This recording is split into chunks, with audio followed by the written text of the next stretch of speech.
परमेश्वर की महिमा हो। जय मसीह की। हम बात करेंगे बाइबल की पुस्तक से यूहन्ना 3 अध्याय वचन 1 से लेकर 21 वचन मसीह में नया जन्म क्या होता है और कैसे होता है के बारे में। चलिए समझते हैं मेरे प्रिय भाई बहनों। यूहन्ना 3 अध्याय में हम इस बात को देखते हैं कि प्रभु यीशु मसीह निकोदेमुस नाम के एक व्यक्ति से बात कर रहे हैं जो कि फरीसी और यहूदियों की शासकीय संस्था के सदस्य हैं। निकोदेमुस रात के समय यीशु के पास कुछ प्रश्नों को पूछने के लिए आए थे और जब यीशु मसीह निकोदेमुस से बातें कर रहे थे तो यीशु मसीह ने निकोदेमुस से कहा कि मैं तुझसे सच सच कहता हूं, यदि कोई नए सिरे से ना जन्मे तो परमेश्वर का राज्य नहीं देख सकता। और इस बात को सुनकर निकोदेमुस ने यीशु से कहा, मनुष्य जब बूढ़ा हो गया तो कैसे जन्म ले सकता है? क्या वह अपनी माता के गर्भ में दूसरी बार प्रवेश करके जन्म ले सकता है? यह प्रश्न निकोदेमुस यीशु से करता है और यह प्रश्न लाजमी है क्योंकि यदि कोई बात समझ में ना आए तो ऐसे कई तरह के प्रश्न मन में उत्पन्न होते हैं, जो कि निकोदेमुस के मन में भी यह उत्पन्न हुआ और उसने यीशु के पास इस बात को रखा। लेकिन यीशु मसीह को यह बात समझ में आया कि निकोदेमुस को वह बात समझ में नहीं आई जो यीशु मसीह ने नए सिरे से जन्म लेने के बारे में कहा और उसे स्पष्ट रूप से उत्तर देते हुए यीशु मसीह ने इस बात को कहा कि मैं तुझसे सच सच कहता हूं, जब तक कोई मनुष्य जल और आत्मा से ना जन्मे तो वह परमेश्वर के राज्य में प्रवेश नहीं कर सकता। क्योंकि जो शरीर से जन्मा है वह शरीर है और जो आत्मा से जन्मा है वह आत्मा है। अचंभा न कर कि मैंने तुझसे कहा, तुझे नए सिरे से जन्म लेना अवश्य है। हालेलुया। मेरे प्रिय भाई बहनों, यहाँ प्रभु यीशु मसीह ने इस बात को स्पष्ट कर दिया कि हमें किस रीति से नया जन्म लेने की आवश्यकता है। तो यहाँ पर यीशु मसीह कहते हैं कि जो शरीर से जन्मा है वह शरीर है और जो आत्मा से जन्मा है वह आत्मा है। तो यहाँ पर यीशु मसीह माता के गर्भ में दोबारा प्रवेश करके नए सिरे से जन्म लेने की बात शारीरिक रूप में नहीं कर रहे हैं, वरन यहाँ यीशु मसीह आत्मिक रूप में जन्म लेने की बात कर रहे हैं। और इस वाक्यांश में नए सिरे से जन्म लेना का शाब्दिक अर्थ है ऊपर से जन्म लेना, शारीरिक रूप से दोबारा जन्म लेना नहीं है, वरन आत्मिक रूप से हमें इस शरीर के ऊपर जन्म लेने की आवश्यकता है। इस बात को हम यहाँ स्पष्ट रूप से देखते हैं क्योंकि निकोदेमुस के पास एक वास्तविक आवश्यकता थी। उसको अपने हृदय को परिवर्तित करने की एक आत्मिक रूपांतरण की आवश्यकता थी। नया जन्म, नए सिरे से जन्म लेना परमेश्वर का एक ऐसा कार्य है मेरे प्रियो, जिसके द्वारा अनंत जीवन एक व्यक्ति को दिया जाता है जो यीशु मसीह पर विश्वास करता है। जैसे कि हम देखते हैं 2 कुरिन्थियों 5 अध्याय 17 वचन, तीतुस 3 अध्याय उसका 5 वचन, पहला पत्रस 1 अध्याय उसका 3 वचन, पहला यूहन्ना 2 अध्याय उसका 29 वचन, 3 अध्याय उसका 9 वचन, 4 अध्याय उसका 7 वचन, 5 अध्याय उसका 1 से 4 वचन, 18 वचन और यूहन्ना 1 अध्याय उसका 12 और 13 वचन। ये संकेत देता है कि नया जन्म लेने का बात जो हम यहाँ देख रहे हैं वो मसीह में विश्वास करने के द्वारा परमेश्वर की संतान होने के अधिकार को प्राप्त करना है। और ये सिर्फ परमेश्वर के संतान होने के अधिकार को प्राप्त करना नहीं है, वरन परमेश्वर के राज्य के वारिस होना है। मेरे प्रिय भाई बहनों, एक तर्क संगत प्रश्न यह भी उठता है कि एक व्यक्ति को नए सिरे से जन्म लेने की क्या आवश्यकता है। प्रेरित पौलुस इफिसियों की पत्री 2 अध्याय उसके 1 वचन में कहते हैं कि और उसने तुम्हें भी जिलाया जो अपराधों के और पापों के कारण मरे हुए थे। रोमियो के निवासियों को पौलुस ने पत्र लिखा कि इसलिए कि सबने पाप किया है और परमेश्वर की महिमा से रहित हैं। यानी ये समझ में आता है कि हम स्वभाव से ही पापी हैं और परमेश्वर की महिमा से अलग हैं।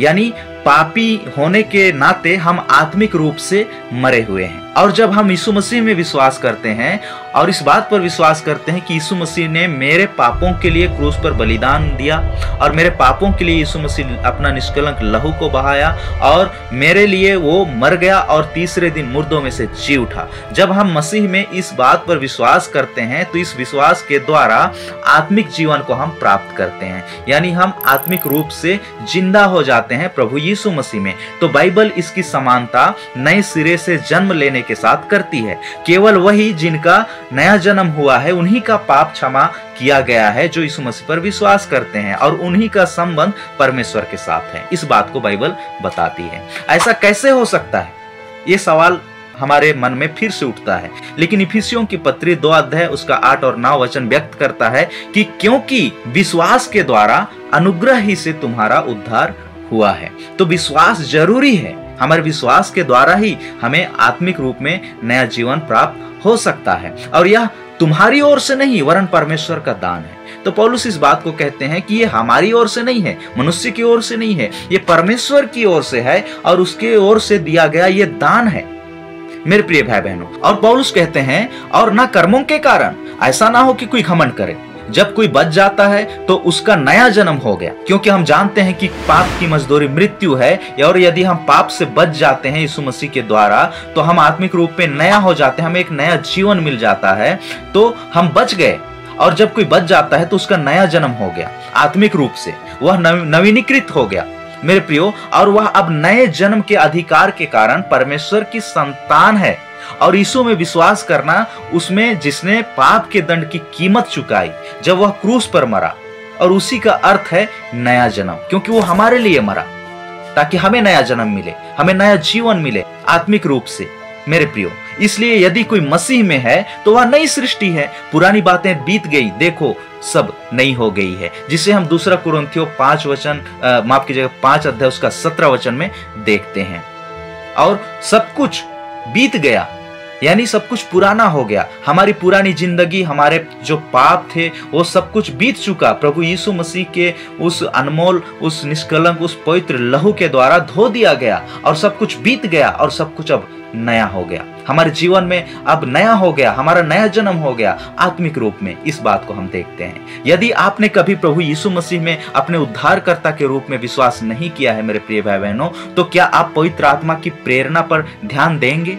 आपने कभी विचार किया है, क्या आप जब पवित्र आत्मा आपके हृदय से बात करता है तो क्या आप उसकी उस बात पर ध्यान दे पाएंगे? अगर आपने यीशु मसीह को अपने उद्धारकर्ता के रूप में विश्वास नहीं किया, ग्रहण नहीं किया, तो क्या आप पवित्र आत्मा की बात को सुनेंगे, सुन पाएंगे?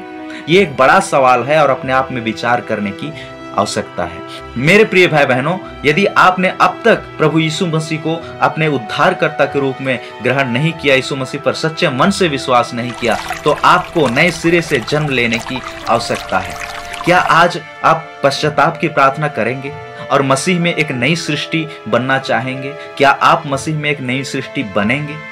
परंतु जितनों ने उसे ग्रहण किया, क्योंकि वचन कहता है परंतु जितनों ने उसे ग्रहण किया उसने उन्हें परमेश्वर की संतान होने का अधिकार दिया। अर्थात उन्हें जो उसके नाम पर यानी यीशु मसीह के नाम पर विश्वास रखते हैं, वे ना तो लहू से, ना शरीर की इच्छा से, ना मनुष्य की इच्छा से, परंतु परमेश्वर से उत्पन्न हुए हैं, जिसे हम यूहन्ना 1 अध्याय उसका 12 और 13 वचन में देखते हैं। तो हमें परमेश्वर से उत्पन्न होने की आवश्यकता है, हमें आत्मिक रूप में नया जन्म लेने की आवश्यकता है, हमें परमेश्वर की संतान होने की आवश्यकता है, उस संतान होने के अधिकार को प्राप्त करने की आवश्यकता है मेरे प्रिय भाई बहनों। यदि आप यीशु मसीह को अपना उद्धारकर्ता के रूप में ग्रहण करने की इच्छा रखते हैं और नए सिरे से जन्म लेना चाहते हैं, तो मैं आपको एक सरल प्रार्थना बताना चाहता हूं। लेकिन याद रखिए कि जो प्रार्थना मैं बताना चाहता हूं या कोई अन्य प्रार्थना कहने मात्र से आप बचाए नहीं जा सकते।